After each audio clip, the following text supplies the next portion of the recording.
Contents. Chapter 6. Section 1. The extraordinary relation between the Master and Narendranath. 1. How long Narendra had the Master's holy company. Narendranath had the privilege of enjoying the holy company of the Master for 5 years. The reader might take us to mean that he spent those years continuously at the holy feet of the Master at Dakshineshwar. It was not so.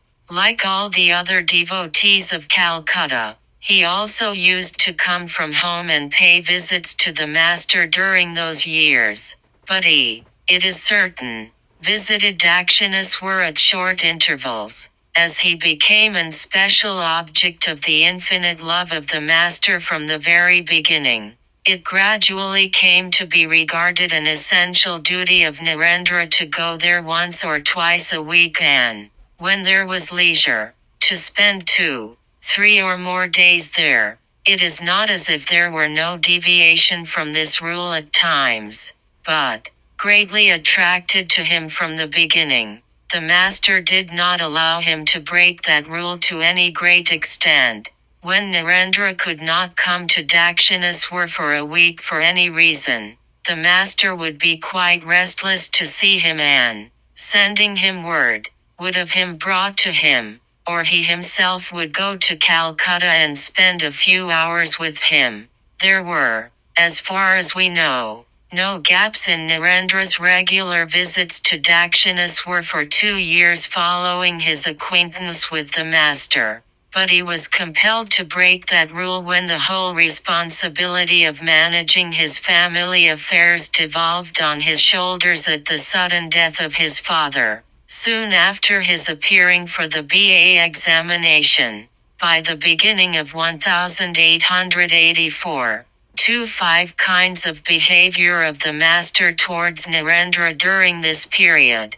When we try to analyze the Master's dealings with Narendra during those 5 years, we find 5 main divisions in them. First, since his first meeting with Narendra, the Master had known with the help of his inward vision that a highly qualified person like Narendra was very rare in the spiritual world, and that Narendra was born to render him great assistance in the work which the Divine Mother had entrusted to him, namely, the work of renovating the eternal religion to serve the needs of the modern times by clearing it of its age-long undesirable accretions. Second, he bound Narendra for all eternity with the cord of infinite faith and love. Third, he tested him in various ways and knew that his inward vision did not bear false witness to Narendra's greatness and purpose in life. Fourth, he taught Narendra in various ways and molded him in such a way that he might become a fit instrument to fulfill that great purpose of his life. Fifth, when the disciple's education was complete, the Master instructed Narendra, now possessed of the immediate knowledge of Brahman, how to proceed with the work of establishing religion, and at last confidently placed him in charge of this work as well as of the order founded by himself. 3. The Master's faith and love for Narendra were born of his wonderful visions. The Master had had some wonderful visions about his greatness, we said, before Narendra came to Dakshineshwar. It was owing to the influence of those visions that he regarded Narendra, ever since their acquaintance, with an eye of infinite faith and love. That current of faith and love flowed uniformly in his heart throughout the Master's life and bound Narendra to him with a cord of love that knew no breaking. It is on this solid foundation of faith and love that the entire structure of the Master's teaching and sometimes the testing of Narendra were built. For the reason why the Master tested Narendra, the question may be posed: why did the Master test Narendra, though he knew his greatness and the purpose of his advent with the help of his own yogic visions? The simple reason is that even God, men like the Master, not to speak of ordinary people, when they enter the realm of Maya and assume a body, have their visions more or less blurred, and there arises a possibility of error regarding the things seen by them. That is why such tests sometimes become necessary. Explaining this to us, the Master said, "You cannot give a lasting shape to gold without mixing it with some baser metal. Even so, bodies and minds like those of incarnations cannot be produced out of pure sattva, which reveals knowledge, if a little of rajas and tamas is not mixed with it." There was a wonderful manifestation of spiritual knowledge in the Master, who was having supernatural visions by the grace of the Divine Mother, when he was undergoing sadhana. On many occasions he doubted the truth of those visions and could accept them fully only after testing them. Was it, therefore, surprising that he would now test the wonderful visions he had had about Narendra before accepting them as true? 5. How the Master looked upon Narendra. It must be admitted that, of the 5 modes of the Master's behavior towards Narendra mentioned above, 3 of them, namely, faith blended with love, testing and teaching, began simultaneously. We have already given the reader a brief account of the first kind of the Master's behavior towards Narendra, or the Master's faith in and love for him. We shall have to say much more about it later, for the Master's life had never before been so intimately united with that of any one of the devotees who had taken refuge in him as with that of Narendra. As soon as he met one of his great disciples, Lord Jesus said, "I will build my spiritual temple on the steady and immovable foundation of the life of this man of firm faith." Urged by Providence, such a conviction arose in the Master's mind too. The moment he met Narendra, the Master had the vision that Narendra was his son, his friend, born to carry out his commands, and that the lives of Narendra and himself, like those of a pair of lovers, were eternally tied together with an unbreakable cord of love. But such love is an exalted spiritual love in which the lover gives complete freedom to the beloved, yet keeps the other as one's own from age to age. It is love in which each of the pair feels happy to give his all to the other, wanting nothing in return. It is doubtful indeed whether the world has ever witnessed such an episode of selfless love enacted before, as we saw in the lives of the Master and Narendra. We are quite conscious of our incapacity to explain clearly to the reader all the phases of this extraordinary love. We shall, however, give an indication of it in the interests of truth, and then discuss the Master's behavior towards Narendra in detail. 6. The erroneous impression of the ordinary people about Narendra. Just as Narendra saw the Master's purity, renunciation and single-minded devotion and became attracted to him since the first meeting, even so, the Master, it seems to us, was charmed to see his boundless self-confidence and love of truth, and made him his own from the first day they met. If we leave aside the Master's yogic visions about Narendra's greatness and glorious future and try to find out the cause of their wonderful mutual attraction, what we have said before becomes evident. People in general, devoid of insight, regarded Narendra's wonderful self-confidence as arrogance, his boundless vigor as insolence, and his austere love of truth as a feigning or as an example of undeveloped intellect. It is doubtless that they came to that conclusion from seeing his absolute indifference to people's praise, his plain speaking, his free and unhesitating behavior regarding all matters, and, above all, his disdain to conceal anything for fear of anybody. One of his neighbors, we remember, said to us about Narendra before we had been acquainted with him, "There is a boy in that house. I have never seen a more hopelessly spoiled one than he. Having taken his BA degree, he has become extremely vain.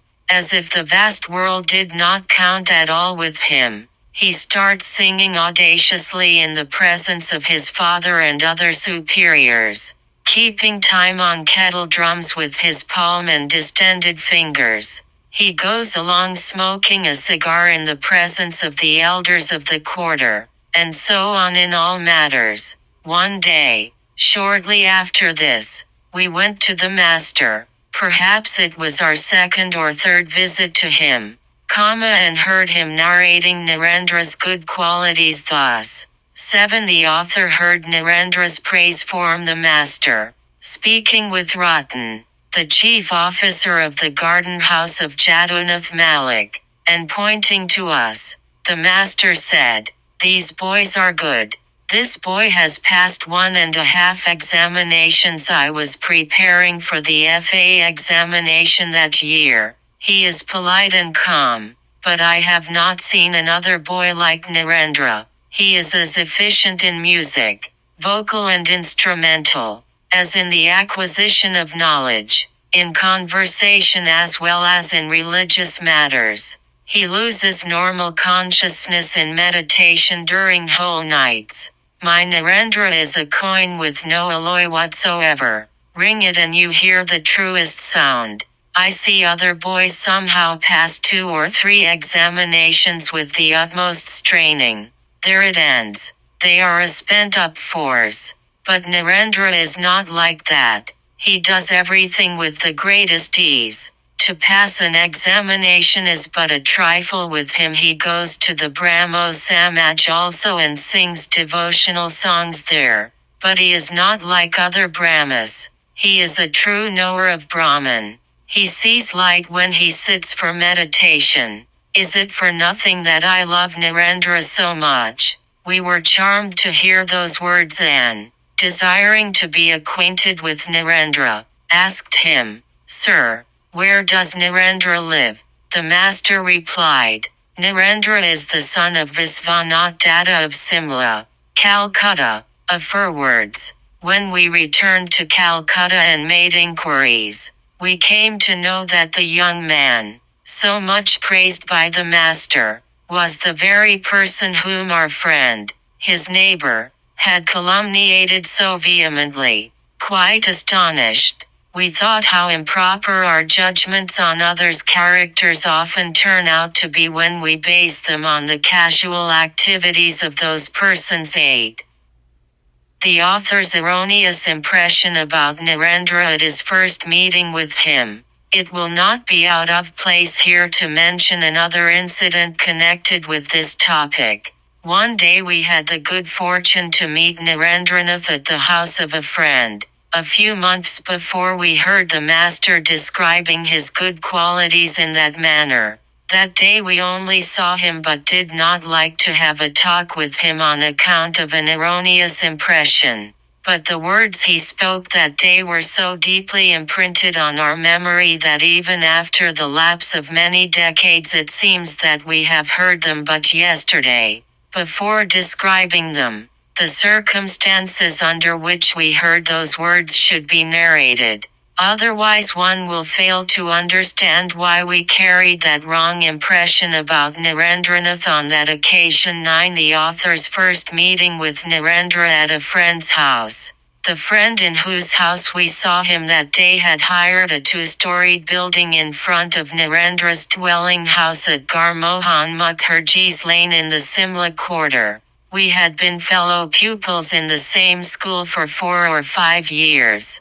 2 years before our friend was to appear for the entrance examination, he set out for England, but could not proceed farther than Bombay. Failing in his ambition, he became the editor of a newspaper, wrote essays and poems in Bengali and rose to be an author of a few books. He had been married a short time previously. After that event we heard from many sources that he was living an indifferent moral life and that he did not hesitate to earn money by various dishonest means. It was only for the purpose of ascertaining the truth of this that we went without notice to his house that day. 10. The outward behavior of Narendra at that time. sending him word through a servant. We were sitting in a room of the outer apartment, when a young man entered the room and lolling against a bolster began humming a Hindi song in an absolutely nonchalant manner,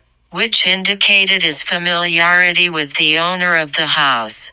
The song, as far as we remember, related to Sri Krishna. 4. The two words cane and flute distinctly fell on our ears.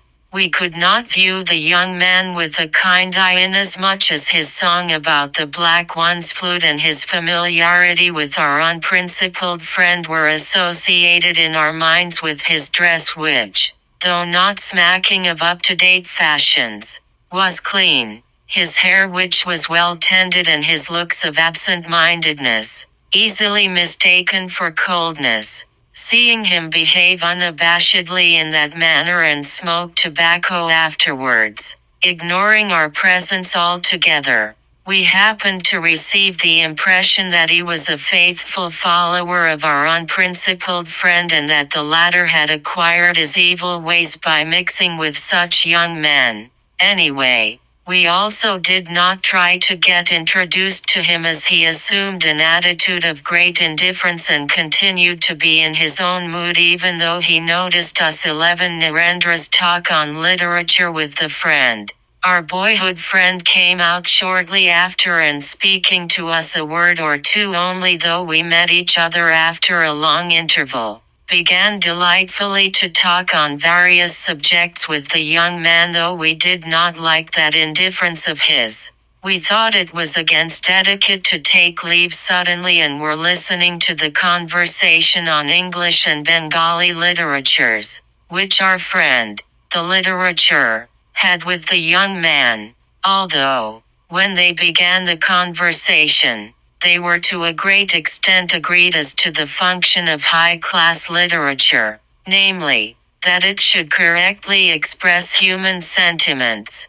There arose a difference of opinion between them regarding the question whether a composition expressing any and every kind of human sentiment should be called literature only because it correctly represents it. Our friend, as far as we can remember, took up the affirmative position, whereas the young man held the contrary opinion. He refuted our friend's position and tried to convince him that no composition, simply by virtue of its expressing a sentiment, good or bad, correctly, could be classed as a piece of high-class literature if it did not accord with good taste and establish a high ideal. In support of his own position, the young man mentioned the books of the famous English and Bengali literary men beginning with Chaucer and showed how each of them gained immortality because he adhered to this high principle. The young man said in conclusion, although man feels all kinds of good and bad sentiments, he has always been straining to express some particular ideal in his mind. It is only in the realization and manifestation of that particular ideal that all the difference between man and man exists. Thinking that the enjoyment of sights, tastes, etc., is permanent and real, ordinary men make the realization of it the aim of their life. They idealize what is apparently real. There is little difference between those people and beasts. High-class literature can never be created by men of this type. There is another class of men who, unable to remain satisfied with the realization of the pleasure of enjoying what is seemingly real, feel higher and higher ideals within and are anxious to mold all outward things after that pattern. They want to realize the ideal too. It is this class of men only who create real literature. Again, those among them who have recourse to the highest ideal and try to realize it in life, have generally to stand outside worldly life. I have seen the Paramahamsa of Dakshineshwar alone to have realized that ideal in life. That is why I have reverence for him. 12. We came to be acquainted with Narendra's greatness through the Master. We were, of course, astonished with the scholarship of the young man and his power of expressing those profound ideas. But we were disappointed to think that there was no agreement between his words and actions, inasmuch as we found a close relation existing between him and our friend. We then took leave of our friend.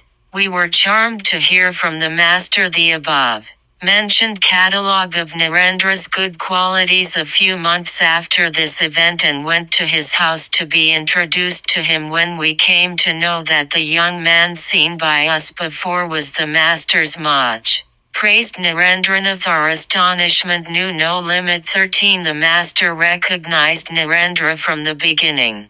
Ordinary people, contented with walking along the beaten track, happened very often to regard Narendra as arrogant and insolent and of improper conduct, when they saw his external behavior. But the Master never fell into that error. From the very start of their acquaintance, he could understand that Narendra's arrogance and insolence arose from his great self-confidence, which was the result of the extraordinary mental power hidden within him. That is absolutely free behavior indicated nothing but the self-control natural to him, and that his indifference to the respect shown by people arose from the self-satisfaction due to his pure character. He had the conviction that later on the extraordinary nature of Narendra would fully blossom like a lotus of 1,000 petals, and would be established in its own incomparable glory and greatness, coming then into collision with the world, scorched by miseries. That arrogance and insolence of his would melt into infinite compassion. His extraordinary self-confidence would reinstill hopes in the broken-hearted, and his free behavior, remaining within the bounds of control in all respects, would point out to others that self-control alone was the path to real freedom. 14. Knowing that Narendra was a highly fit person, the Master praised him publicly. That is the reason why it is seen that the Master praised Narendra exceedingly. Yet he remained unsatisfied, as if he felt the inadequacy of one tongue for the purpose, though he particularly knew that a weak mind, when it always meets with praise in public, develops egoism which brings ruin. He waived that caution in respect of Narendranath. The reason of his doing so was that he was thoroughly convinced that Narendra's heart and head dwelt in a region too high for that weakness. The reader will comprehend it when we give here a few examples of it. 15. What the Master said about the inherent powers of Narendra. One day the noble-hearted Kesav Chandra Sen, Vijay Krishna Goswami and other well-known Brahmo leaders assembled together and were seated with the Master. Young Narendra was also sitting there. The Master went into ecstasy and looked at Kesav and Vijay with a gracious eye afterwards. As soon as his eyes fell upon Narendra, a bright picture of his future life got immediately painted on the canvas of the Master's mind, and comparing the fully developed lives of Kesav and others with it, he looked very affectionately at Narendra.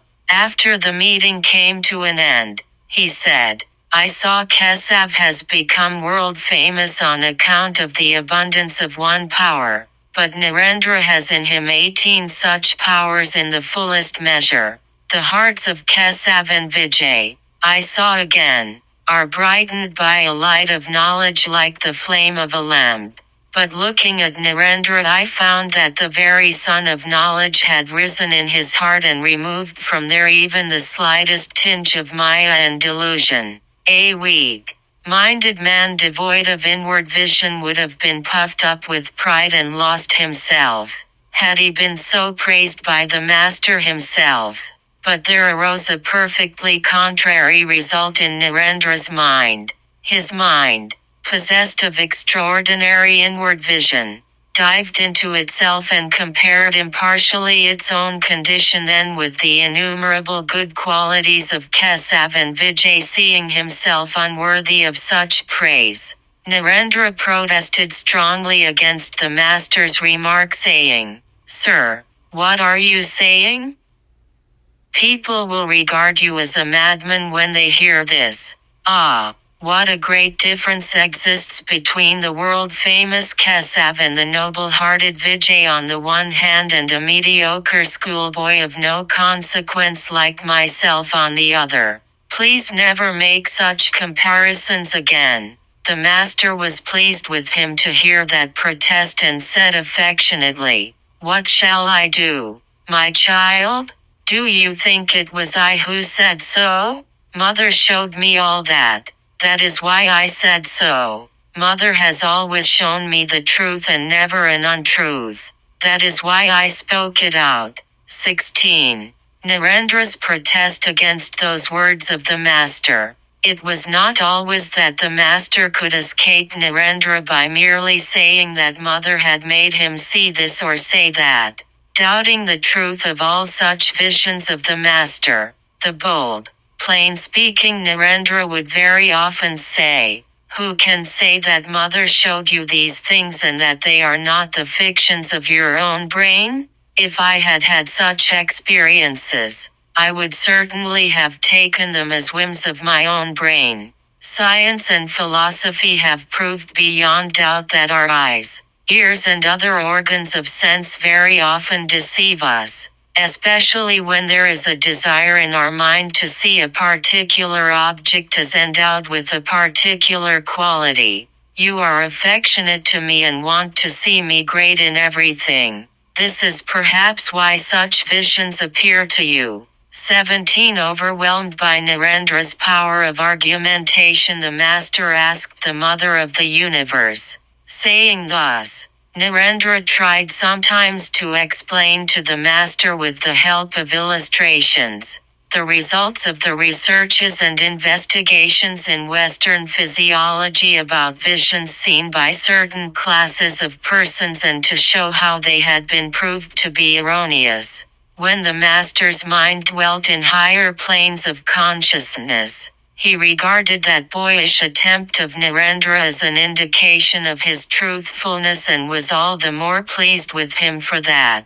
But when the sincere, childlike mind of the master resided in the normal plane of consciousness, Narendra's keen arguments overwhelmed it and made it anxious from time to time. He then became perplexed and thought, "Ah, Narendra, truthful in body, mind and speech, is not a person to tell a lie. It is written in the scriptures also that only true ideas and not false ones arise in the minds of highly truthful persons like Narendra. Is there then the possibility of error in my visions?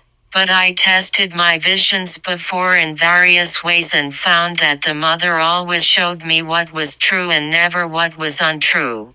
Moreover, I was assured again and again through words from her holy mouth. Why then does Narendra, to whom truth is his very life, say that my visions are fabrications of my whims?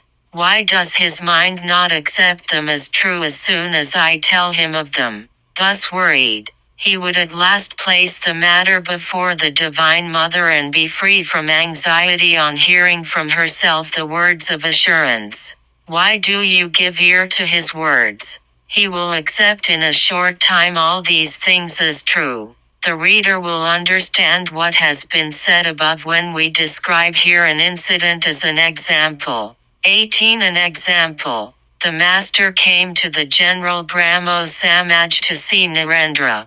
The Brahmas had then become split into two parties on account of the difference of opinion regarding the Kuch Bihar marriage, and the general Brahmo Samaj had been founded a few years previously. Although Narendra used to pay visits to Kesav from time to time, he regularly attended the sitting of the said Samaj and used to sing devotional songs etc. during its Sunday prayers. Once Narendra could not go to the master at Dakshineshwar for a week or two. For days the master awaited his coming. When, at last disappointed, He decided to go himself to Calcutta and see Narendra. Afterwards he remembered that the day being Sunday, Narendra might have gone out to see someone and he might not be able to see him even if he should go to Calcutta. At last he came to the conclusion that he would surely meet him at the General Brahmo Samaj, where he would certainly come to sing devotional songs during the evening prayers. It, no doubt, occurred to his mind that the sudden and unexpected visit of his might be considered a nuisance by the Brahmo devotees. But why so? Came the thought to him the next moment. Although I went thus several times to Kesav Samaj, were they not invariably happy on that account? And did not Vijay, Sivanath and other leaders of the General Brahmo Samaj come often to Dakshineshwar? Thus, at the time of decision, one important fact escaped the notice of the simple-hearted master. It did not strike him even for a moment that, observing the change in the religious opinions of Kesav and Vijay after they came in contact with him, Sivanath and many other Brahmas of the General Samaj had gradually discontinued their visits to him. It was quite natural for the master not to have noticed it, for, during the whole of his life he had felt in his heart of hearts the truth that with the ascent of the human mind to higher planes of spiritual consciousness and to the Lord's grace, its previous religious ideas gradually undergo great changes. So, how could the master understand that the Brahmas, the lovers of and ardent fighters for truth, would now take a different course and put a limit to spiritual experiences? 19 The result of his coming there. It was dusk. The pure hearts of hundreds of Brahmo devotees swollen with emotions soared high, wafted by the mantras, Brahman is truth, knowledge, infinity, etc., won and lost themselves in the lotus feet of the Divine Lord. Prayer and meditation came gradually to an end, when the Acharya addressed the circle of Brahmas from the altar and gave them instructions so that their spiritual love and devotion for God might increase. At this time the master entered the Brahmo temple in a state of partial consciousness and went forward towards the Acharya, seated on the altar. Many of those present had seen him before. Therefore the news of his coming did not take long to circulate amongst the congregation. Of those who had not seen him before, some stood up on the floor and some on the benches to see him. Thus there was noise and disorder in the assembly and the Acharya had to bring his sermon to a close. Narendra, who was seated in the circle of the devotional singers, understood the reason of the master's unexpected visit there and came to him, but, having decided that the master was the cause of bringing about the aforesaid difference of opinion amongst the Brahmas, such as Vijay and others, the Acharya on the altar and other eminent members of the Samaj remained that day very cold and indifferent to him, abstaining from showing even the ordinary courtesy offered to a casual visitor. 20 They put out the gas lights to break up the crowd. The master, on his part, came to the altar without looking in any direction and happened to enter into ecstasy. The eagerness of the congregation to see that state of his increased the disorder and confusion, which showed no sign of abating. When it was found that order could not be restored, all the gas lights in the hall were put out in order to break up the unruly assemblage, which, however, made the confusion worse confounded, and all rushed towards the door in the dark to come out. 21 Narendra took the master out somehow and escorted him to Dakshineshwar. When Narendra saw that no one of the Samaj cared to welcome the master, he was stung to the quick. He now anxiously busied himself in bringing the master out from the temple in that darkness. Soon after, when his ecstasy came to an end, Naren brought him out through the back door of the Samaj with great difficulty, got him into a carriage and escorted him to Dakshineshwar. Narendra said, "It is impossible to describe the pain I felt to see the master thus ill-treated on my account that day. Ah, how much did I scold him for that action of his that day. But he neither felt hurt at the humiliation nor gave ear to my words of reproach, supremely satisfied that he had me by his side." 22. Narendra scolded the master for loving him so much. The Divine Mother's assurance to the anxious master, seeing that the master failed to pay any attention to himself out of his love for me, I did not hesitate on occasions to speak very harsh words to him. I said, "King Bharata, we are told in the Puranas, thought continually of a deer and became a deer after his death. If that is true, you should beware of the consequences of your thinking much of me and be on your guard." The master, simple like a boy, became much perturbed to hear those words of mine and said, "Right you are. Ah, my child, what will happen if that be so? For I cannot do without seeing you." Sad and afraid, the master went to refer the matter to the Divine Mother. He returned shortly, beaming with delight and said, "Away rascal, I shall never again give ear to your words." Mother said, "You regard him as Narayana himself. That is why you love him.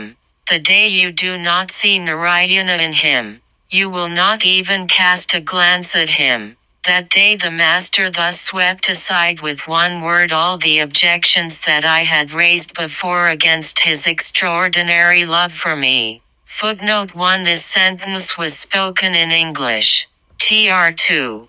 This sentence too was spoken in English. Tr1. Taittiriya Upanishad. 2. 1.